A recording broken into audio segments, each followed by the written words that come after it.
All right, y'all. Hey, everyone. Welcome back to my blooming diaries journey. So I am now in my third trimester, 7 months pregnant. I really did want to do this weekly, give weekly updates, but of course, life be lifing, as my children like to say, and that's just not gonna happen. And so I'm at peace with it now. Wasn't at peace with it at once, but I'm at peace with it now that I'm pretty much gonna get up here and do my blooming diaries when I can. Okay, so I do apologize that I could not be doing this weekly to give, weekly updates. But when I do get up here, you do get an update of everything that has been going on since we last left off. So that said, this is my diary entry number 3. I am finally in my third trimester, 7 months. I have a lot of what I think are great things that have been occurring. Have a little bit of stuff to get off my chest, but mainly good news and inspiring and inspirational feedback that I want to share with you all, especially for a mom out there who may be going through something similar, or maybe this is her first pregnancy and she just needs information, things like that, not to feel alone. So yeah, things of that nature. So first off, let me say that it's like 4 a.m. in the morning and I'm doing this video, right?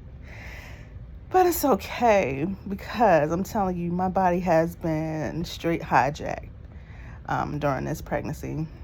I can't say that my body wasn't hijacked during the other pregnancies, but this pregnancy has been different, and it could be because I'm in my 40s. Let me just talk about that for a minute.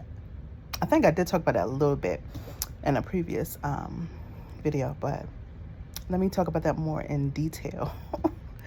So I am now a believer that when you enter your 40s, because my previous pregnancies have all been in my 20s and 30s. So I'm a believer now that when you enter your 40s, things are a little bit different. Your body is not what it was when you was 20, 30. I think if you lead a healthy lifestyle. Don't get me wrong, I'm not telling you not to. Most definitely lead a healthy lifestyle. And I think that because of leading a healthy lifestyle, you can deal with it better. Things are not as a strain on you. So I really feel for someone who is not healthy and in their 40s and pregnant. But anyway, yeah, your body is definitely different at 40. I really do be allowing how I look to deceive me, because I really am in my 40s, and my body is telling me that right here with this pregnancy. This pregnancy has been telling me so much about myself, and I want to talk about that too. But so yeah, being pregnant in your 40s is most definitely different from your other pregnancies, if you've had previous pregnancies, because I know there are some people who they don't conceive their first child until in their 40s or whatever. But if you've had your pregnancy, if you've been pregnant in your 30s and then you become pregnant in your 40s, you are not alone. No, you're not losing your mind. It's correct. Yes, it's definitely, most definitely different. I feel like I feel every single change happening to my body, and it's a lot. It's a lot. It's been a lot of differences, and I actually want to make. I will make a Blooming Diaries highlighting differences that I have experienced being pregnant in my 40s versus when I was younger.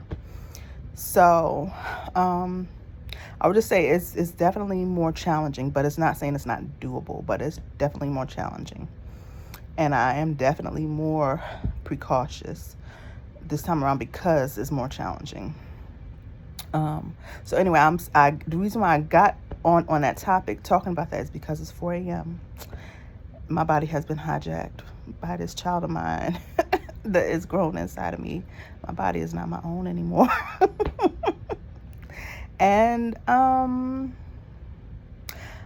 my sleep schedule, for the most part, it is good, but I do think that, yeah, not think, I experience waking up around like these hours, 3, 4, and just being up. And I do think that part of it is I get tired throughout the day, and when possible, I will nap. And sometimes, like, say for instance, if I don't have to work the next day or something like that, and I happen to get off early, um, after I make sure my younger children are good and settled, I'm out and I will go to sleep early. I will go to bed early, but then I will get up very early, like 3, 4 o'clock in the morning, and I'll be up, and I will not go back to sleep until like 5ish, like 5:30, which is not the best for me, especially like school is kind of ending now. Like one of the good things I wanted to talk about is my baby girl's graduation. She just graduated this past Monday. Was it Monday? Yeah, this past Monday. That's another thing, my memory. Pregnancy brain is real. But she just graduated this past Monday. Beautiful, beautiful graduation.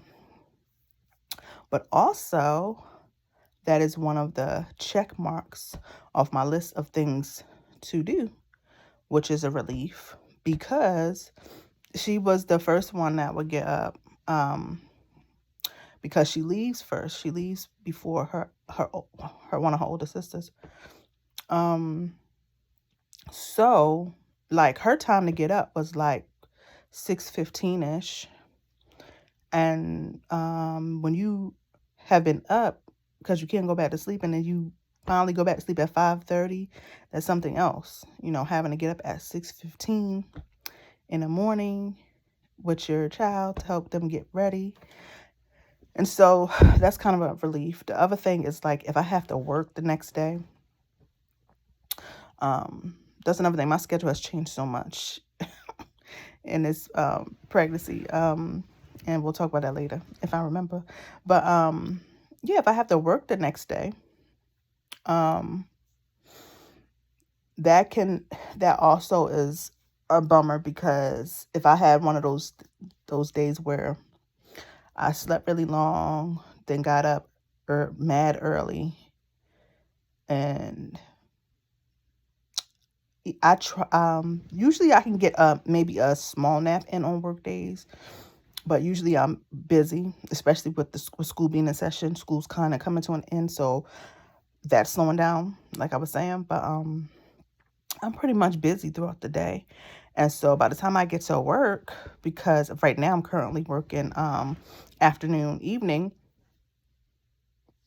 early night, I get tired, and yeah, I work in healthcare, and I'm with a client, and I'm tired, and I'm helping, being a caregiver, exerting energy, and I'm tired, and so that's not always the best feeling. So I don't particularly like that, but it is what it is, because like I said, my body's not my own. Yeah. My body is not my own, and I kind of like gotta roll with things a little bit. So I say I'm up. It's 4 a.m. I'm recording this video because I've been sleeping and got some good sleep, some rest, because today is a Wednesday. I was off Tuesday and Monday. And when I'm off, I do my best, if I can, to get some kind of rest. Because even when I'm off, I still have stuff to do. But I make sure I get some kind of rest. And so, yeah, I've been resting my body, getting good rest and stuff like that. And so I'm up now doing this video because I've been thinking about doing it, because I really like to bring this information to you all. But sometimes during the day, which I really would rather do, because during the day I'm not looking a hot mess like I'm looking right now. But yeah, I can't always do it. Like, I wanted to do this video right here yesterday, during the day, but I was doing different things. And then by the time I could sit down and do it, I was like, you know what? I'm exhausted. I'm not doing that because it's not going to go well. I'm tired. I don't feel right. I need to rest. So I didn't do it. So just bear with me with these videos, with me waking up at 4 a.m. in my night clothes and my hair looking a mess, okay? Please just bear with me. Just take the message, okay? Don't focus on the messenger right now. Heed the message. So, that's it. I just had my 28th week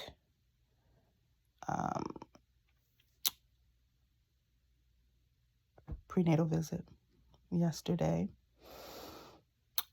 For the most part, everything went well during this visit. So the doctor's office that I attend now, if you remember in my previous video, I told you that I was switching doctors. And I'm so very proud of myself, because I feel like I have grown a lot in the area of, if it's not working for me, I'm not sticking with it. And because I used to have a mindset, and I think this came from my conditioning, due to years ago as a child of abuse,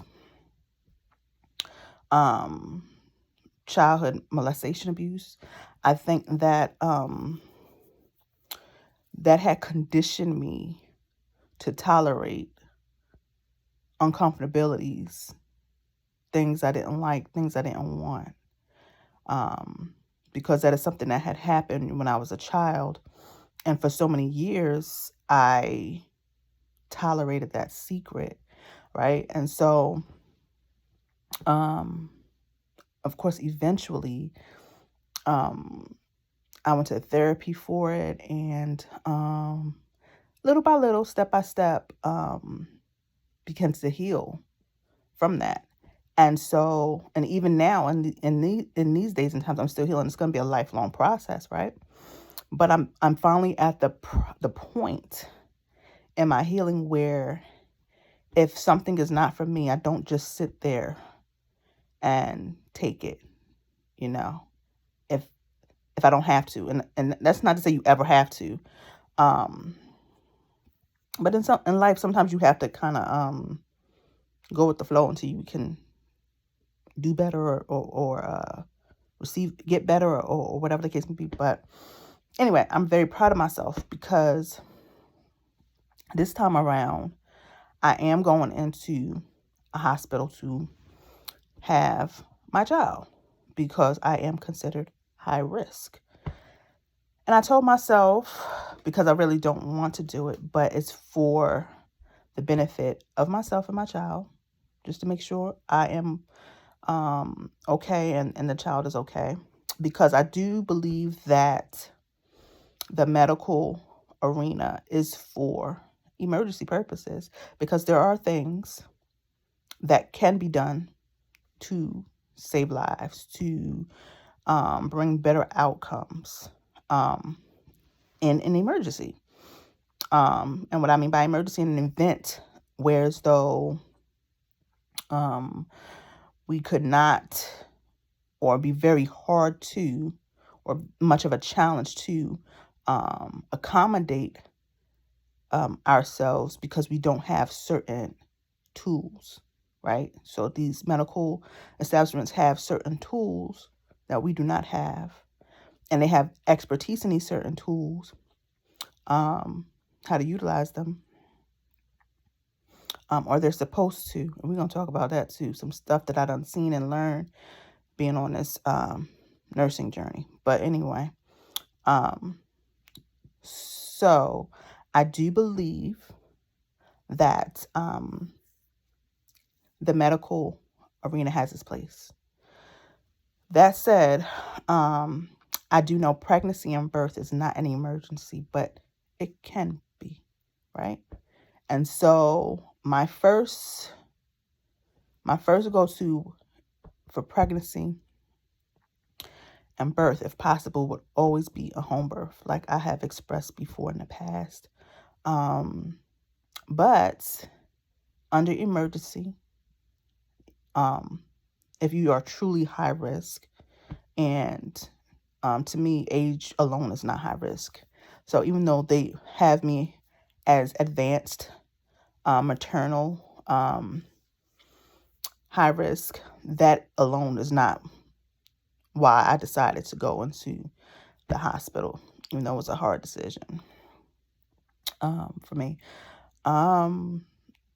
So yes, if you are actually truly high risk, yes, going to the hospital with your birth team. And when I say birth team, I'm not talking about the hospital's team. I'm talking about having your own birth team in addition to the medical field. You go in there with your birth team. I think that, that's conducive. So, where was I? Pregnancy brain is starting to kick in. So yeah, I decided to do the hospital. I'm kind of losing track of why I was on this path, but anyway, decided to go to the hospital because of me being considered high risk. So it's not solely because of my age, but also because a few years ago when I had the high blood pressure flare, where my blood pressure started rising. I talked about this I think in a previous video, but if not, I've definitely talked about it. I wrote a book on it, my journey and everything. But my blood pressure started rising really high, and had to go to the emergency room. This was 2 years ago. Had to go to the emergency room. Had to follow up with my primary care physician.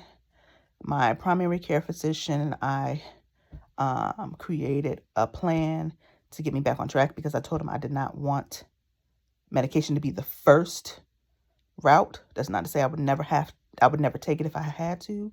If I absolutely had to, I would. But even the doctor that I had was pro me not being my first route, because his mind was, if you are not doing these things that we're about to carve out for you to do, the medication is really not going to be of benefit. So pretty much with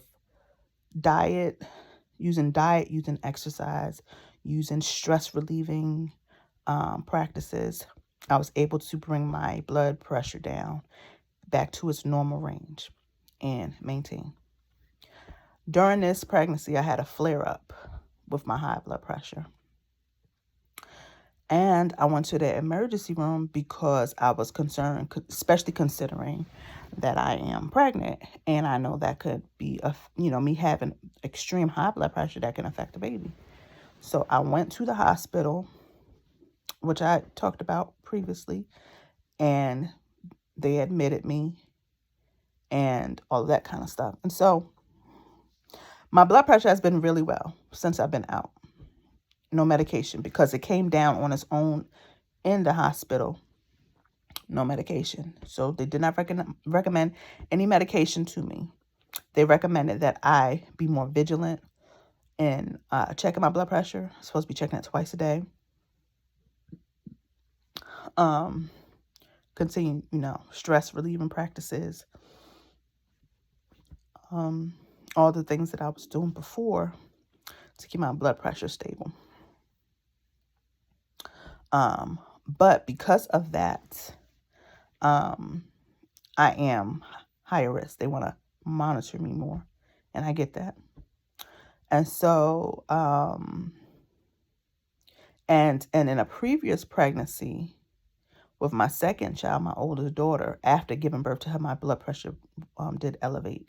It didn't elevate, from what I can remember, it didn't elevate too high, but it was elevated. And I remember they wouldn't let me, I didn't discharge right away. They didn't keep me very long, but I think I stayed an extra day because they needed to monitor me. So that being said, I am going to be in the hospital this time around, giving birth to this baby as a precaution. And so the thought of it has been a little stressful, but it's also been, it hasn't been too much of a downer. I'm a little down because of it, but I also know that I'm doing it to make sure the baby and I are safe. I have my birth team. Right now, my birth team is my partner and the doula that I talked to you guys about that I got, who is very, very awesome doula. And hopefully my sister will be able to be there. And I want to be able to have everybody in the room at the same time. My aunt, who is a nurse, I really wanted her to be there. Not sure if she's going to be there physically, but I know I will have access to her, via the phone. And in all of my previous births, siblings were always there. Their siblings, were always there. I want that to happen this time, even though I know they can't all be in the room. But just them to be present at the hospital, if possible, because, 3 of my children are adults and they do have their own lives. They have jobs, they have things that they have to do. So if available, I would really like for them to be there, And my youngest 2, I'm not so sure if they will be there. Maybe they can visit afterwards. We will see. And my reasoning for saying that is going to be for another Blooming Diaries video. Yeah. So, yeah, that's how pretty much this birth experience is going to play out. Some of the details. Of course, you can't plan everything, but yeah, it's going to be in the hospital. But anyway, let's get back to, I was at the doctor's yesterday. For the most part, it went well. They said, so my labs look good. My last ultrasound that I had looked good. My blood pressure was great. When they listened to the baby's heartbeat, their heartbeat was great. So pretty much how that visit went was just us discussing the labs and discussing the ultrasound, me asking any questions I had, listening to the heartbeat, and me also discussing, because I wanted to, tubal ligation, because that has been something that I have thought about, but it was nothing set in stone that I was going to do, but I was just thinking about it. But I am leaning more and more towards not doing it. Yeah, just because, well, it's not solely because of the conversation I had yesterday, but that did play an influence. But I have been thinking about it just because I am getting older. I do have things that I would like to do with my life, that I've been working on. One being me becoming a nurse. I've been working on that. And like I said, this pregnancy has been very challenging.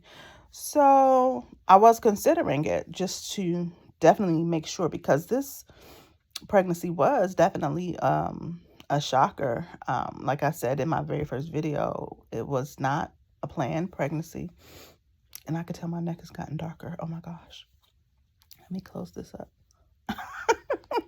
But it was definitely a shocker. It was not planned. Like, it's an 11-year gap between this baby and my last baby, And so just because this pregnancy has been a little more challenging, and also me having things that I'm trying to accomplish, in my life. Like, I want to eventually do lots of traveling and, like I said, be a nurse, all that kind of stuff. I want to be a travel nurse for a little bit, all that. And, I mean, it's still doable. Under the right circumstances, it's still doable, right? So I don't know, we'll see. But because of just me thinking, the thought of the fact that this is actually still considered surgery, it is something that they tell you to most definitely know without a shadow of a doubt that you do not want any more children, and all that kind of stuff. And this is my 6th child. I've had a lot of children. I love children. I love babies. I most definitely would choose to be a mom over and over again in every lifetime. And so that said, it's kind of actually like making that decision, like, and knowing there's no turning back. That once you do it, like, you will never, have another child whatsoever. I don't know. It's something to like really, really think about and know for certain, And so, and thinking about that, and then the discussion that I had with the doctor today, and she was explaining the process of what they really do when they go into your body and they actually snip a piece of your tubes out. I was like, yeah, I don't know. So, I don't know if tubal ligation is happening. Might just allow nature to do her thing and say, all right, it's a wrap. And then it'd be done. I don't know. We'll see. But so that was something that was discussed too. And then I had to do more lab work today. They always taking my blood. I do more lab work.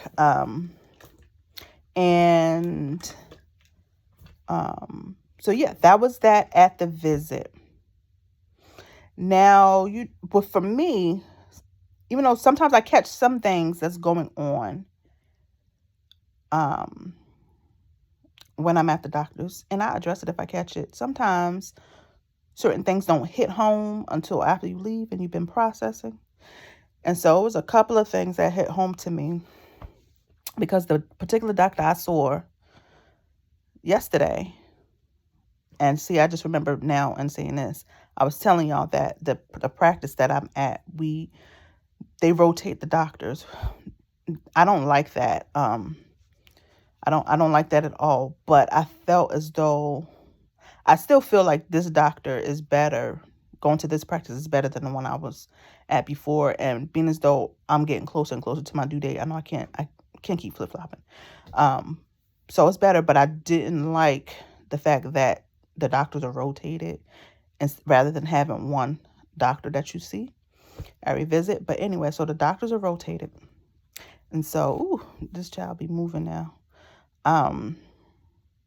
The doctor that I saw yesterday was one of the doctors that was in the hospital that pissed me off, that I talked to y'all about when I was in the hospital, and they kept coming in talking to me about the NICU and the baby and if the baby's born early and all that kind of stuff. So when she came in, I already did not feel the best because of that experience. Anyway, long story short, when I left the office and started processing, even though this doctor wasn't as dead on as she was in the hospital about talking about C-section possibilities and NICU and all that kind of stuff, here and there during this visit, after you're telling me that everything is looking good, you're here and there, C-section was brought up. So as I was processing, as I was leaving and driving home, I began to get pissed because I said, you know what? This doctor must be pro C-section, because I feel like a lot of people already know, but I know there might be some people that don't know that C-section is considered surgery and it's more money. And you do have some doctors who are advocates for it because they can make more money, and they try to push you in that direction, even if you might not need it. And I experienced this with my second baby girl, and I'll tell y'all that story in a minute. But yeah, here and there, she would bring up C-section and us conversing, even though you're telling me that I'm doing well, my blood pressure is good, my labs look good, I'm not showing any signs of preeclampsia, like all these things, right? And you still bringing up C-section. So I was getting pissed because but see, I know that the doctors, and even though me being a mom of now 6 and being a doula, which I'm not a high risk doula, even though the doula I have is high risk, so I'm so grateful. But you know to expect. Well, I know to expect these things in their domain, in these hospital domains. But it still pisses me off. It still makes me sad, especially being pregnant, because you're more vulnerable. Your emotions, are fluctuating and all that kind of stuff. So I began to become pissed and irritated thinking about it, because not only are you the same doctor from the hospital that kept talking to me about if I was to have a C-section and all this kind of stuff, making me think about all these type of things. But now you're doing it here at my visit, even though you see that I'm doing well. And we've already discussed factors pertaining to C-section before. Like, why do you have to keep bringing it up? That's one thing I do not like about the medical establishment, especially when you go into the departments where that is their focus, high risk. And so some of it, I feel as though their goal is to kind of put you in that mindset, because they know once they get your mind, more than likely you'll follow whatever the hell they want you to do. But some of it, I do think that they just can't help themselves. They just been trained in that arena. Like if you are a high risk doctor, your focus is always high risk and what's the next problem. Like you're on, you know what I'm saying? Like you're on edge or whatever, because that's how you've been trained. But I began to get pissed off. So I reached out to my doula, my wonderful doula. I'm so grateful. And I began to vent and just tell her everything. Because when you're pregnant and you are dealing with that initially, even if you snap out of it, which I did snap out of it, I know for me, and I would not say all moms because I don't know that, but I would say a lot of moms, their first reaction is to spiral. And so I began to spiral. And so I started venting because I'm already precautious about going into the hospital because I know that women of color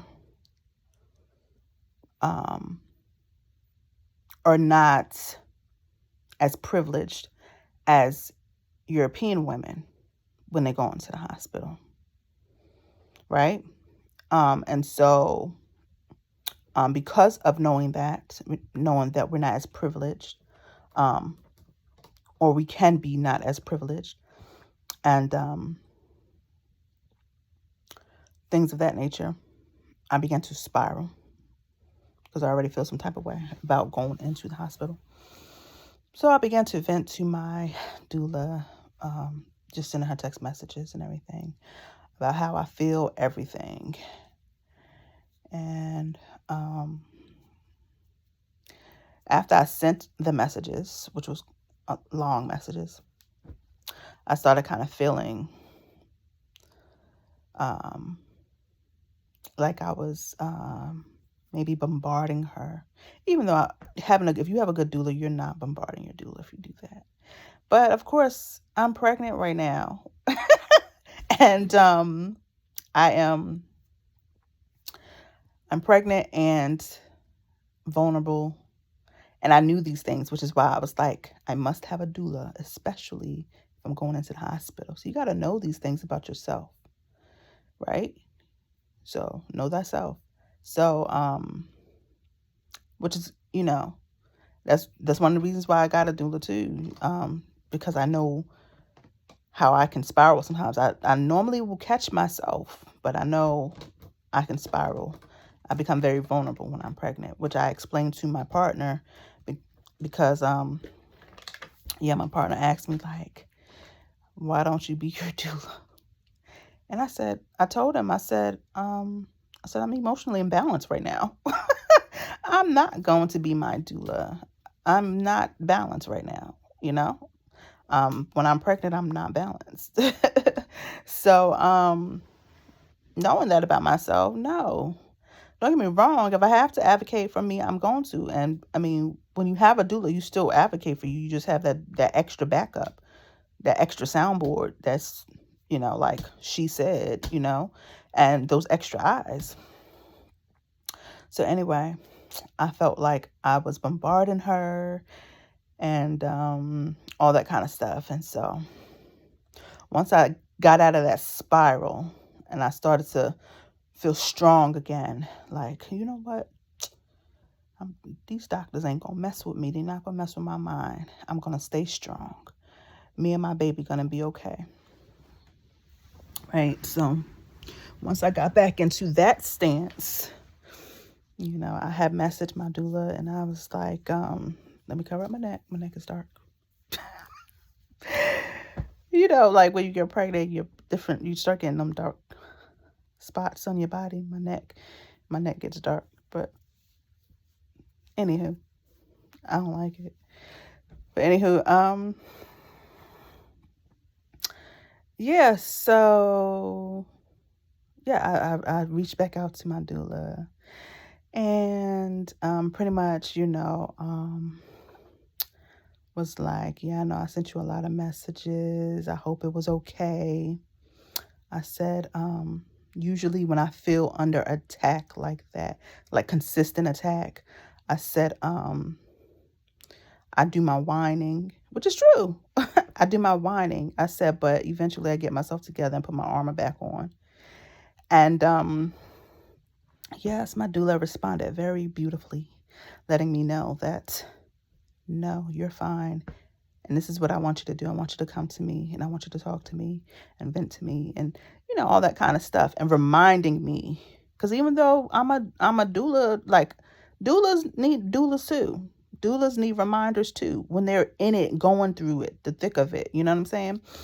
And so, she was just reminding me of my rights and all that kind of stuff. And I was like, yes, I'm so happy you're here.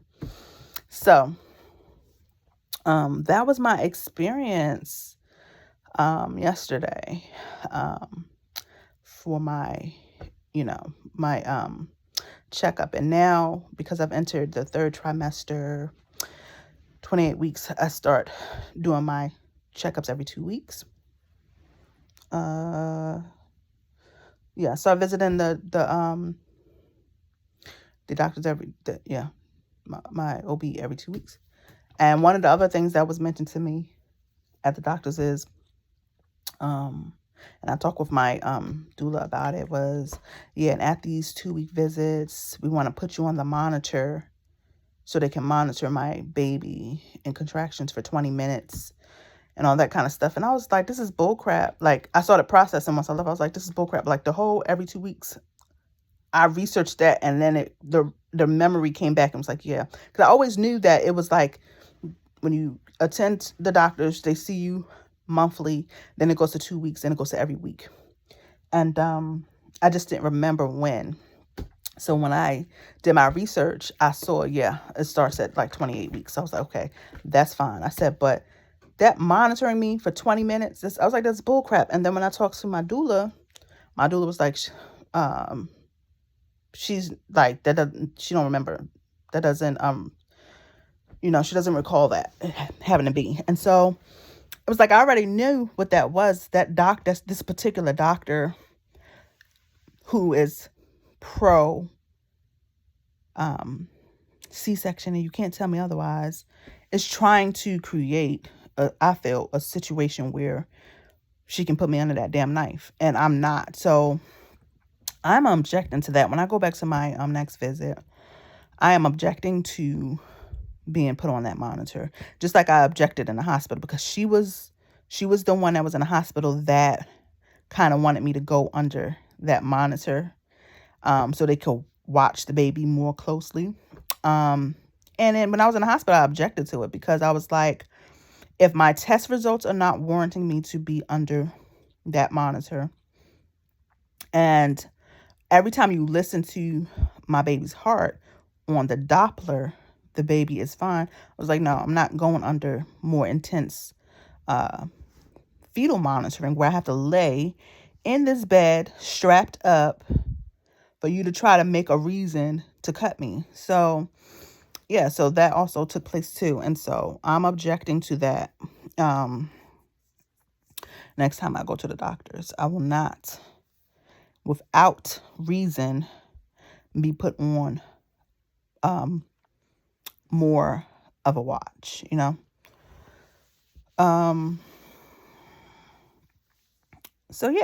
So that was my visit.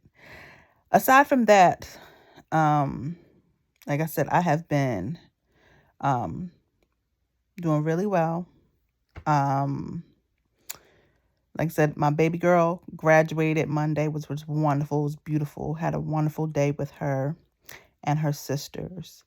My second daughter is getting ready to wrap things up with her school, so I'm grateful for that.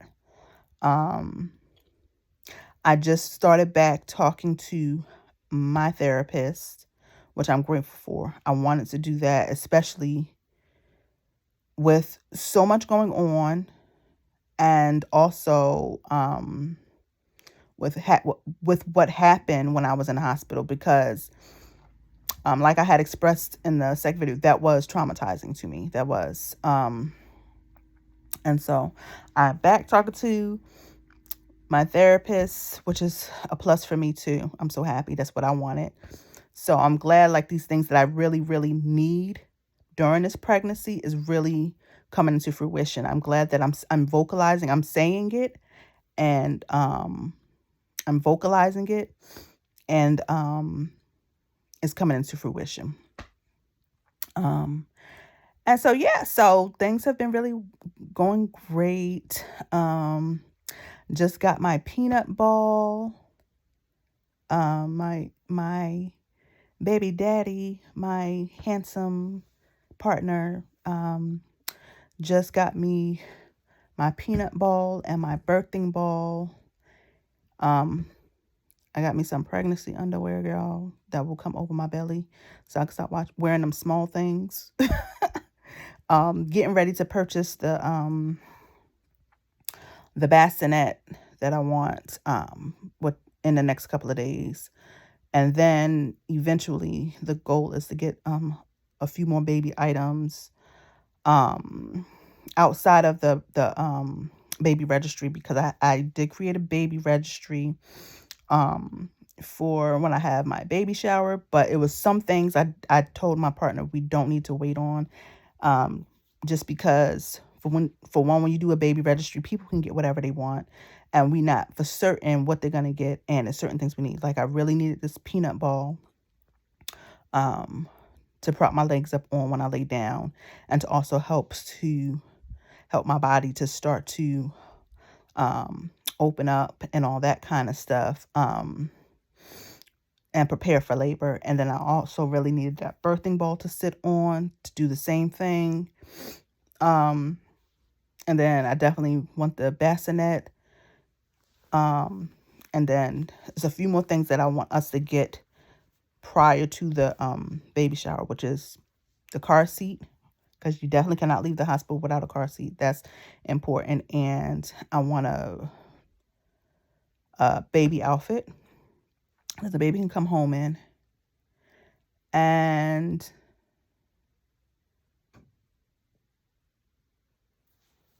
probably the breast pump, because this time around, as of right now, as it stands, I will be going back to work probably like 40 days after giving birth. And so I want to get a really good head start on pumping. I've pumped in my previous with my previous babies, but because I did not have to go back to work with either of them right away, the pumping wasn't really urgent, and so it was here and there. But this one is an urgency. So I'm going to I want to pump every time I'm finished feeding the baby. Right after, I want to pump. Whatever the baby's not drinking from my breast, I want to pump and start storing that milk and all that kind of stuff. But there's more for us to discuss, but I'm going to save that for the next Blooming Diaries journal entry, because it's almost been an hour. And yeah, I want to save some of this information for the other videos. Plus, I want to make sure folks are watching these videos, because I know sometimes when videos are long, we might not, and we may not want to, or can't, or not able to right away watch the video straight through, and then sometimes we forget about it and everything. So I want y'all to be able to watch these videos and without distraction and all that kind of stuff. And so yeah, things are good. I'm doing really good. I'm back to doing my affirmations, which have been wonderful in helping me stay strong and have my armor on and prepare for what's to come and all that kind of stuff. So affirmations are really good for you in your pregnancy. And I've been creating my birth list my birth playlist and all that kind of stuff. So definitely creating your birth playlist that you can play during, when you bring it forth life. And so, yeah, so we're going to talk more about all of this stuff in the next Blooming Diaries journal. But until then, y'all stay blessed. I will keep y'all posted. I pray that I can post. I'm getting a little quiet now because one of my older children are walking around. They're up now. See what that's all about. But yeah, so hopefully I can get back to y'all with a new video by next week or even before. I don't know, maybe so, because my youngest two are going with their father this weekend, but I'm also working all weekend. I don't know. We'll see what I can do. But if not, you know that I will get back to y'all, and I'm going to share all of the details, everything I've been going through up until then, and all the great news and all that kind of stuff. But y'all stay blessed and powerful.